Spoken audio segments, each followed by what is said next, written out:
Hello everyone, कैसे हैं आप सब लोग। काफ़ी टाइम से कंप्यूटर के लेक्चर्स नहीं आ रहे थे, लेकिन मैंने आपको कहा है आपका कंप्यूटर 31 मार्च से पहले पहले हम ख़त्म कर देंगे। इस बार मैं आपको जिस तरीके से कंप्यूटर पढ़ा रहा हूँ, हमारा टारगेट सिर्फ यही है, जो आपके एग्ज़ाम्स में क्वेश्चन पूछे जाते हैं, जो भी आपके जेके एसएसपी में या बैंक एग्ज़ाम्स में या एसएससी में पूछे जाते हैं, हम कोशिश ये कर रहे हैं कि आपको इस बार उस तरीके से सिर्फ एग्ज़ाम पॉइंट ऑफ व्यू से चीज़ें करवाई जाएँ। इससे पहले हम लोगों ने कंप्यूटर के ऑलमोस्ट 25 to 30 लेक्चर्स अपलोड किए हैं, आप वो देख सकते हैं। 300 क्वेश्चंस का हमारा एक एमसीक्यू सीरीज़ चली है, आप लोग उसको फॉलो कर सकते हैं। तो यहाँ पे आज हम जो चीज़ करेंगे, आपके एग्ज़ाम पॉइंट ऑफ व्यू से क्या इंपॉर्टेंट है, क्या क्या चीज़ें पूछी जा सकती है, हम उस पर काम करेंगे। कंप्यूटर आर्किटेक्चर को आज हम करेंगे, तो ये काफ़ी इंपॉर्टेंट है। लेकिन हम लोगों ने आपको कहा है, आप लोगों का जो टेस्ट है जेकेएसएसबी फाइनेंस अकाउंट असिस्टेंट का, वो 20 मार्च को होगा। 20 मार्च को होगा, आप लोगों को ये करना है, टेस्ट ज़रूरी है आप लोगों के लिए। इससे आप लोगों को ये नहीं देखना कि आप अभी कितने ज़्यादा मार्क्स लेके आ रहे हैं, आपको सिर्फ अपना एक स्टार्टिंग पॉइंट जो है उसको नोट करना है कि आज की डेट में आप कहाँ से स्टार्ट कर रहे हैं चीज़ों को। और जून में आप लोगों का एग्ज़ाम है, जून तक हम इस चीज़ों को कितना इम्प्रूव करेंगे, आपको बस वो देखना है। ऑली बोर्ड की ऐप पे ये टेस्ट होगा, बहुत सारे लोगों को ये पता है, लेकिन जिन लोगों को नहीं पता, एक क्विक ओवरव्यू जल्दी से मैं आपको दे देता हूँ, फिर हम लेक्चर्स पे जाएंगे सीधा। आपको ऑली बोर्ड की ऐप को डाउनलोड कर लेना है प्ले स्टोर से। यहाँ पे साइन अप करने के बाद आपको जेके एग्जाम दिखेगा। जेके एग्जाम पे जब आप क्लिक करेंगे तो यहाँ पे आपको दिख जाएंगे 10 मॉक टेस्ट, आपको इन पे क्लिक करना है तो आपको ये आ जाएगा। आप कोड यूज़ करेंगे तो आपको डिस्काउंट मिल जाएगा यहाँ पे। अगर सिर्फ आपको मॉक टेस्ट लेने हैं, वो 399 के आपको 10 मिलेंगे, यानी कि तकरीबन 40 रुपये का ही आपका मॉक टेस्ट होगा एक। और इसके अलावा अगर आप में से किसी बच्चे को, हमने पहले कहा था, अगर आपको हमारे लेक्चर्स लगता है सफिशिएंट नहीं है, आपको कुछ एक्स्ट्रा पढ़ना है, तो 15,000 की कोचिंग से बेटर है आप लोग 1500 रुपये में ये इनका कोर्स ले लो, जिसमें आपको लेक्चर्स, नोट्स, मॉक टेस्ट और सेक्शनल सब कुछ मिल जाएगा। टोटल 1599 इसकी कॉस्ट होगी अगर आप लोग कोड यूज़ कर लेंगे तो ये सिंपल है। कोड क्या है, तो कोड आप लोगों को पता है, SSS लिखना है, लेकिन एस और SSS के बीच में स्पेस नहीं देनी। और जो बच्चे ज़्यादा एग्जाम्स के लिए अप्लाई कर रहे हैं, आप चाहें तो एक कंप्लीट पैक इनका ले सकते हैं। ये 2499 समथिंग का होगा आपके लिए, जिसमें आपको जितने भी आपके एग्जाम है, जूनियर असिस्टेंट के मॉक टेस्ट प्लस नोट्स मिल जाएंगे। ग्रेजुएट लेवल यानी कि आपका एसआई का मिल जाएगा ये, और शायद से इसमें आपके जेई सिविल के भी इंक्लूड हो जाएंगे और जेएसए के भी इंक्लूड हो जाएंगे। तो ये आपको ऐसे इंडिविजुअल ज़्यादा पे करना पड़ेगा, तो ये आपके लिए कॉम्बो में एक आ जाएगा। तो अब हम बात करेंगे आज हमारे टॉपिक की, जो है आपका कंप्यूटर आर्किटेक्चर। देखिए, कंप्यूटर आर्किटेक्चर में एग्जाम में क्या क्वेश्चन बनता है। बेशक ये सिलेबस में नहीं है, लास्ट टाइम भी सिलेबस में नहीं था, लेकिन एग्जाम में 3 क्वेश्चन आए हैं, आप लोग जाके चेक कर सकते हैं। सबसे पहली चीज़ जो हमें समझनी है, कंप्यूटर आर्किटेक्चर बेसिकली है क्या। आर्किटेक्चर होता क्या है। आर्किटेक्चर आप लोग देखते हैं, कभी आप घर पे घर बनाते हैं, तब भी आप कहते हैं कि हम आर्किटेक्ट को बुलाएंगे, वो पूरा एक आर्किटेक्ट एक पूरा तैयार करके देगा आपको नक्शा, किस तरीके से आप लोग चीज़ें बनाएंगे। तो सेम कंप्यूटर का भी एक आर्किटेक्चर होता है, आप लोगों को समझना होगा। कंप्यूटर के मेन कंपोनेंट जो हैं वो कितने हैं। बेसिकली 3 कंपोनेंट्स होते हैं कंप्यूटर के मेन। अब वो 3 कंपोनेंट क्या होते हैं, आप लोगों में से बहुत सारे लोगों को पता होगा। पहला कंपोनेंट आपका आ जाता है इनपुट आउटपुट यूनिट। अब ये इनपुट आउटपुट यूनिट क्या होती हैं, जैसे कि फॉर एग्जांपल मुझे कंप्यूटर को कोई चीज़ लिखनी है, जैसे मैं अभी आपके सामने पेन से कोई चीज़ लिख रहा हूँ, जैसे मैंने अभी इनपुट आउटपुट यूनिट लिखा, ये मैंने किससे लिखा, ये मैंने पेन की हेल्प से इनपुट प्रोवाइड करी। कंप्यूटर को आपको देना है, आप लोग किससे अपनी कमांड्स लिखते हैं, कीबोर्ड की फॉर्म में, वो आ गया आपका इनपुट। आपको जो रिजल्ट दिखते हैं, ये जो भी चीज़ आप टाइप करते हैं, वो आपको दिखती है कहाँ पे, वो दिखती है मॉनिटर पे दिखती है, तो वो आ गई आपकी आउटपुट यूनिट। सिंपल लैंग्वेज में अगर हम बात करें, तो कंप्यूटर आर्किटेक्चर के लिए पहला कंपोनेंट क्या हुआ आपका, इनपुट और आउटपुट यूनिट। इनपुट और आउटपुट यूनिट का एक पूरा चैप्टर है, मैं आपको वो भी करवाऊंगा, उसमें बताऊंगा किस तरीके से एग्जाम में क्वेश्चन पूछे जाते हैं। दूसरा कंपोनेंट आपका इसमें क्या आ जाता है, दूसरा कंपोनेंट इसमें आ जाता है आपका central processing unit. Central processing unit यानी कि आप लोगों का सीपीयू। आप लोगों ने पढ़ा होगा सीपीयू क्या है, ब्रेन ऑफ कंप्यूटर, ये सब लोगों को पता है। तीसरा पॉइंट इसमें जो आ जाता है कंपोनेंट, वो आ जाती है आपकी मेमोरी यूनिट। तो ये 3 बेसिक कंपोनेंट्स हैं जिससे आपका एक कंप्यूटर आर्किटेक्चर बनके तैयार होता है। अब इन डिटेल थोड़ा-सा हम पढ़ते हैं। सबसे पहली चीज़ क्या होती है? सबसे पहले मान लीजिए ये आ गई आपकी इनपुट यूनिट। इसमें इनपुट यूनिट में कोई भी आ सकता है, कीबोर्ड आ सकता है आपका, ये जो भी आप लोगों को चीज़ें हैं, आप लोग क्या करते हैं, कोई भी एक इंस्ट्रक्शन जो है कंप्यूटर को देते हैं। फिर चीज़ें क्या होती हैं, ये आ गया आपका CPU। अब CPU के अंदर क्या क्या चीज़ें आती हैं, ये इंपॉर्टेंट है और ये आपके एग्जाम में क्वेश्चन बनता है। पहली चीज़ क्या आ जाती है यहाँ पे, पहली चीज़ आपकी आ जाती है कंट्रोल यूनिट।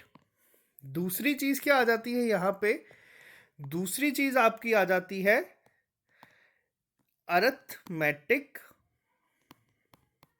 Logic unit. ये हम पूरा डिटेल में पढ़ेंगे। और तीसरी चीज़ इसमें क्या आ जाती है, तीसरी चीज़ इसमें आ जाती है आपका रजिस्टर। तो बेसिकली अगर आपसे पूछा जाए सीपीयू है क्या या सीपीयू के कंपोनेंट क्या है, एग्जाम में क्वेश्चन किस तरीके से बनता है, एग्जाम में क्वेश्चन आएगा कि इनमें से कौन सी चीज़ सीपीयू का पार्ट नहीं है। ऑप्शन होंगे रजिस्टर, एएलयू, सीयू या फिर कीबोर्ड। तो आपको यहाँ पे इस तरीके से भी एमसीक्यूज बनते हैं। और यहाँ पे इसके बाद क्या आता है, इसके बाद एक आ जाता है यहाँ पे ही आपका, अगर मैं बात करूँ मेमोरी यूनिट, और जो यहाँ पे आ जाता है वो आ जाता है आपका एक आउटपुट यूनिट। मैं एक यहाँ पे एक जनरल ओवरव्यू आपको दे रहा हूँ कि किस तरीके से कंप्यूटर का आर्किटेक्चर बना होता है। ये आपके कंप्लीट कंप्यूटर का एक आर्किटेक्चर होता है। 3 बेसिक कंपोनेंट मैंने आपको बताए, इनपुट आउटपुट यूनिट, सीपीयू और आपका मेमोरी यूनिट। ये 3 मिला के आपका एक कंप्यूटर आर्किटेक्चर बनाते हैं। अब थोड़ा सा डिटेल में हम पढ़ेंगे, एक एक टॉपिक को थोड़ा सा अच्छे से पढ़ेंगे। जो मैंने आपको 3 कंपोनेंट बताए, सबसे पहला कंपोनेंट मैंने यहाँ पे आज खुद मैं नोट्स इसीलिए यहाँ पे जो आपने पहले देखा होगा पीडीएफ में एक्सप्लेन करता था, वैसे मैं नहीं लेके आया हूँ। अब मैं आपको बिल्कुल हैंड रिटन एक एक चीज़ ऐसे समझाऊंगा जैसे आपको ये हमेशा के लिए याद रह जाएगी, आपको इसके नोट्स बनाने की ज़रूरत नहीं पड़ेगी। सबसे पहली चीज़ क्या है यहाँ पे, एक सेकेंड, वेट अ मिनट।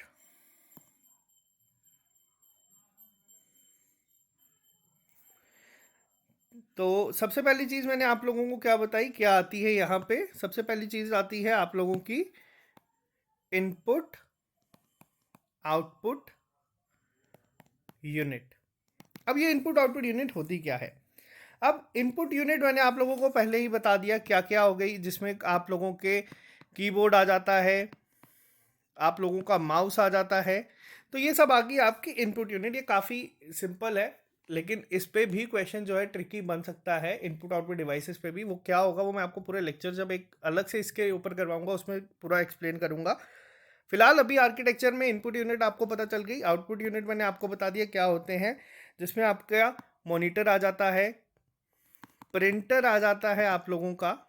ये जितने भी हैं प्रिंटर किस टाइप के होते हैं, किस तरीके से होते हैं, इम्पैक्ट प्रिंटर कौन से होते हैं, नॉन इम्पैक्ट कौन से प्रिंटर होते हैं, लेज़र प्रिंटर क्या होता है, डेजी व्हील किस तरीके से काम करता है, ये सारी चीज़ें मैं आपको अलग से करवाऊंगा जब मैं एक पूरा इस यूनिट पे आपको लेक्चर दूंगा। फिलहाल अभी समझने के लिए क्या होते हैं input output unit, I hope आपको समझ आ चुका होगा। जिस भी चीज़ से आप लोग इनपुट देते हैं कंप्यूटर को, वो आपके इनपुट डिवाइस हो जाते हैं सिंपल लैंग्वेज में। जिससे आप इंस्ट्रक्शन देते हैं, जिससे आपको रिजल्ट दिखता है, वो आपका आउटपुट यूनिट आ जाता है। तो ये आ गया आपका पहला पार्ट किसका, इनपुट आउटपुट यूनिट का। अब इसके बाद मैंने आपको बताई दूसरा कंपोनेंट क्या होता है, वो आ जाता है आपका सीपीयू, सेंट्रल प्रोसेसिंग यूनिट। बचपन से आप लोगों को क्लास में सिखाया होगा कि सीपीयू आपका ब्रेन ऑफ कंप्यूटर है, काफ़ी इजी रहता है और इनफैक्ट ये पेपर में पूछा भी जा चुका है। तो लेकिन इस बार कहीं ना कहीं पंचायत अकाउंटेंट से लेवल थोड़ा सा अच्छा होगा कंप्यूटर का, तो आप लोग इसको थोड़ा सा डिटेल में समझे, जो जो चीज़ें मैं यहाँ पे आपको बताऊंगा उसको समझे। अब सीपीयू बेसिकली मैंने आपको बताया कितने पार्ट्स में डिवाइडेड है या कितने कंपोनेंट्स हैं, तो वो हैं आपके 3 कंपोनेंट्स। पहला कंपोनेंट आपका इसमें आ जाता है रजिस्टर,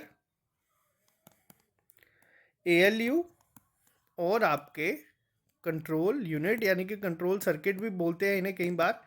तो ये क्या होता है, किस तरीके से काम करता है, ये तीनों मिल के जितनी भी आपकी इंस्ट्रक्शंस आती हैं, जो आपको एक आउटपुट रिजल्ट दिखता है, वो बेसिकली इन्हीं की वजह से होता है। सीपीयू करता क्या है, सीपीयू ट्रांसफ़र करता है इंस्ट्रक्शंस को, किसको करता है ट्रांसफ़र, जैसे कि मान लीजिए आपको इनपुट मिली है कोई, सीपीयू क्या करेगा, इन इंस्ट्रक्शन को ट्रांसफ़र करेगा कहाँ पे, मेन मेमोरी में, और मेन मेमोरी से कहाँ जाएगा, ये रजिस्टर्स पे। तो इसको क्या कहते हैं हम, बेसिकली ये आ गया आपका इंटरनल मेमोरी पूरा होता है। अब यहाँ पे जो मेन इंपॉर्टेंट चीज़ है, आपको जो एग्जाम पॉइंट ऑफ व्यू से मैंने बताई है, अब क्वेश्चन किस तरीके से यहाँ पे आपको पूछा जाएगा। सबसे पहले तो मैं आपको ये बता देता हूँ, सीपीयू को आपको क्या कहा जाता है, ये अब जो ये यहाँ पे मैं पॉइंट लिखूंगा आप इसको नोट कर लीजिएगा, एमसीक्यू यहीं से आएगा, आपको ज़्यादा डिटेल में चीज़ें नहीं करनी है। सीपीयू पहला आपका आ जाता है ब्रेन ऑफ कंप्यूटर। दूसरी चीज़, सीपीयू होता क्या है, ये एक आईसी चिप होती है जिसको हम क्या कहते हैं कई बार, माइक्रो प्रोसेसर। तो ये भी आपको याद रखना है। तीन मेन कंपोनेंट्स होते हैं, तीन मेन कंपोनेंट्स आपके आ जाते हैं, एएलयू, रजिस्टर और कंट्रोल यूनिट। अब ये तीन क्या है, किस तरीके से इस पे एग्जाम पे क्वेश्चन पूछते जाते हैं, अब हम थोड़ा सा देख लेते हैं। एएलयू सबसे पहले क्या चीज़ आती जाती है आपकी, अरिथमेटिक लॉजिक यूनिट। इसमें क्या होता है, इसमें जितने भी आपके अरिथमेटिक या लॉजिकल ऑपरेशंस यूज होते हैं, तो ये सारे के सारे कहाँ पे होते हैं, ये आपके होते हैं एएलयू में। तो जितना भी आपका है लॉजिकल, अब यहाँ पे अरिथमेटिक किस तरीके से आ जाते हैं, अरिथमेटिक आप लोगों को पता होगा, अरिथमेटिक में आपका आ जाता है एडिशन, सब्ट्रैक्ट, ये सारी चीज़ें जो भी हैं, मल्टीप्लिकेशन, डिवीजन, ये सारी आपकी होती हैं कहाँ पे, अगर आपसे पूछा जाए कंप्यूटर में जितने भी आपके एडिशन होते हैं, सब्ट्रैक्शन होते हैं, कहाँ पे परफॉर्म किए जाते हैं, तो ये सब आपके एएलयू में किए जाते हैं। अरिथमेटिक, लॉजिकल यहाँ पे अरिथमेटिक में होते हैं। लॉजिकल में क्या आ जाता है, आप लोगों ने चीज़ को पढ़ा होगा कहीं ना कहीं, ज़्यादा डिटेल आपसे एग्जाम में पूछी नहीं जाती, आप लोगों ने एंड गेट, और गेट, ये सब पढ़े होंगे कभी ना कभी। अगर नहीं पढ़े तो आपको बस याद रखना है, लॉजिकल ऑपरेशंस आपके कहाँ पे यूज़ होते हैं, एएलयू में। इतना ही एग्जाम में पूछा जाएगा, इतना ही हम करेंगे। मैं पूरा डिटेल में इसको पढ़ाने लगूंगा तो एक लेक्चर इसी पे चले जाएगा। एग्जाम में एमसीक्यू ज़्यादा से ज़्यादा यहीं से बनेंगे। इसके बाद दूसरा आ जाता है आपका रजिस्टर्स।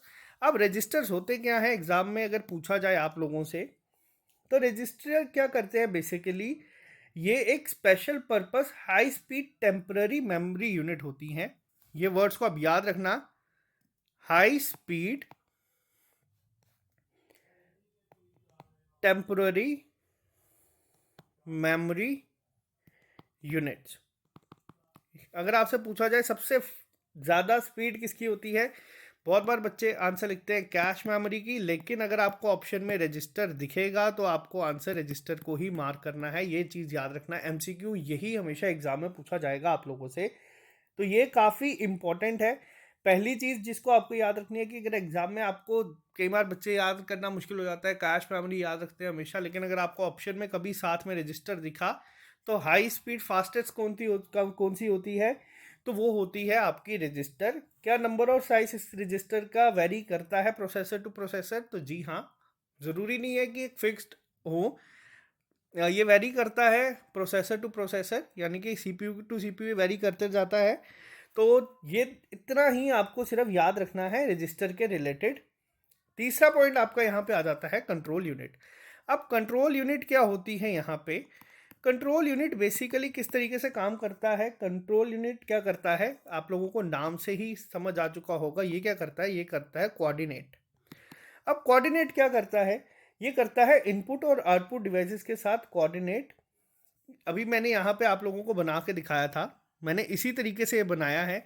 इनपुट डिवाइस जो भी इंस्ट्रक्शन देगा, यहाँ से अगर अरिथमेटिक लॉजिक यूनिट की होगी चले जाएगी, आएगी वापस, आउटपुट कहाँ से जाएगा, कंट्रोल यूनिट से। इस डायग्राम को आपको याद रखना है, इनपुट आउटपुट यूनिट को कोऑर्डिनेट करने में कौन मदद करता है, वो करता है आपका कंट्रोल यूनिट। अब कंट्रोल यूनिट क्या करता है, कंट्रोल यूनिट पहले करता है, सबसे पहली अगर चीज़ मैं बताऊँ तो कोऑर्डिनेट करता है। ये डायरेक्ट करता है कंप्यूटर को कैरी और स्टोर करने के लिए program instruction by communicating with the ALU and the register. अब कंट्रोल यूनिट है। देखो अब आपको थोड़ी सी पिक्चर क्लियर होगी। इनपुट डिवाइस आई, इनपुट डिवाइस ने कोई इंस्ट्रक्शन दी, कहाँ गई? कंट्रोल यूनिट के पास। कंट्रोल यूनिट के ने किसको ट्रांसफ़र की? एएलयू को। एएलयू या रजिस्टर को वापस आएगी, कहाँ आएगी? कंट्रोल यूनिट के पास। कंट्रोल यूनिट किसको ट्रांसफ़र करेगा? आउटपुट यूनिट को या आउटपुट डिवाइसेस को। तो बेसिकली कंट्रोल यूनिट क्या करता है? कंट्रोल यूनिट जितनी भी चीज़ होती है सबको मैनेज करता है, किसके साथ मिलके? इनके साथ मिलके। तो अब यहाँ पे एग्जाम में क्वेश्चन क्या आएगा? एग्जाम में क्वेश्चन ये बनता है कि जो भी चीज़ें, ये पूरा एक सीक्वेंस प्रॉपर मेंटेन करता है आपका कंट्रोल यूनिट, तो क्या ये कंट्रोल यूनिट कोई यूनिट करता है यूज़? तो ये यूज़ क्या करता है? ये यूज़ करता है क्लॉक इनपुट्स। ये वर्ड को आपको नोट कर लेना है साथ में, इसको सिर्फ आपको याद रखना है, अपने नोट जो भी बनाओगे वहाँ पे याद रखना है। तीसरा पॉइंट आपका आ जाता है यहाँ पे, तीसरा component memory unit. Memory unit को मैं आपको अगले लेक्चर में करवाऊंगा, आज सिर्फ आपको इतना ही रखूंगा। प्राइमरी मेमोरी क्या होती है, सेकेंडरी मेमोरी क्या होती है, ये सब आपका इसी का पार्ट आ जाता है। इसके बाद इंस्ट्रक्शन साइकिल एक इसमें आता है, तो 2 लेक्चर्स में मैं इसको कवर करूंगा। आप लोगों के लिए अब काम क्या है, ये जो भी हम लोगों ने चीज़ें पढ़ी हैं इसको अपने ही हिसाब से अपने नोट्स बनाने हैं। कंप्यूटर आर्किटेक्चर कितने कंपोनेंट से बनता है, क्विक रिवीजन 3 कंपोनेंट से। क्या क्या है? इनपुट आउटपुट यूनिट क्या आ जाती है इनपुट आउटपुट यूनिट में? उसमें आपके आ जाते हैं, इनपुट में कीबोर्ड आ जाता है, आपका माउस आ जाता है। आउटपुट में क्या होता है? आउटपुट में आपका आ जाता है मॉनिटर आ जाता है, प्रिंटर आ जाता है। उसके बाद आ जाता है आपका सीपीयू। सीपीयू फर्दर कितने में डिवाइडेड है? फर्दर सीपीयू के अंदर कंपोनेंट कितने आ जाते हैं? वो आ जाते हैं आपके 3। कौन कौन से आते हैं? पहला रजिस्टर, एएलयू और कंट्रोल यूनिट, ये मैंने आपको बताया। अब इन तीनों में क्या काम होता है? एएलयू क्या करता है? एएलयू के लिए मैंने आपको यहाँ पे चीज़ें एक्सप्लेन करी, एडिशन सब्सट्रैक्शन या जो भी आपके लॉजिकल ऑपरेशन होते हैं वो होते हैं। दूसरा आ जाता है आपका register. Register high speed temporary memory unit होता है, इंपॉर्टेंट है सबसे ज़्यादा। अगर क्वेश्चन में पूछा जाएगा कैश मेमोरी और रजिस्टर इनमें से फास्ट कौन सा होता है, तो आंसर आपका रजिस्टर मेमोरी ही होगा। तीसरा हमने पढ़ा कंट्रोल यूनिट क्या करता है? कंट्रोल यूनिट करता है कोऑर्डिनेट। पूरा जो भी इंस्ट्रक्शन आती हैं जाती हैं कंप्यूटर सीपीयू से, वो सारा कोऑर्डिनेट कौन करता है? एएलयू के पास कौन सी जाएगी, कौन सी आएगी, सब ध्यान रखता है आपका कंट्रोल यूनिट। तो तीसरा इसमें एक आ जाता है आपका मेमोरी यूनिट। मेमोरी यूनिट को हम नेक्स्ट लेक्चर में कवर करेंगे। नेक्स्ट लेक्चर में हम लोग इसको पूरा पढ़ेंगे, डिटेल में पढ़ेंगे, और फिर मैं आपको दोबारा एक बार ये सारे रिवाइज करा दूंगा, और लेक्चर के साथ ही मैं आपको सब रिवाइज करवा दूंगा ताकि आपको दोबारा पढ़ने की ज़रूरत ना पड़े। और एग्ज़ाम में जो एमसीक्यूज आते हैं वो मैं आपको नेक्स्ट लेक्चर में इसी के साथ, मेमोरी यूनिट के साथ यहाँ पे कवर करवाने की कोशिश करूँगा। तो आज के लिए सिर्फ इतना ही रखते हैं, मिलते हैं आप लोगों से कल नए लेक्चर के साथ। 31 मार्च तक आपका सिलेबस खत्म हो जाएगा, इसकी गारंटी मैं आपको देता हूँ। कंप्यूटर पार्ट का तो आप इसके लिए निश्चिंत रहे। आज के लिए सिर्फ इतना ही। जो लोग नए हैं चैनल को सब्सक्राइब कर ले ताकि आपको हर एक अपडेट मिलता रहे। Okay guys, bye bye, take care, all the best, तैयारी करते रहें।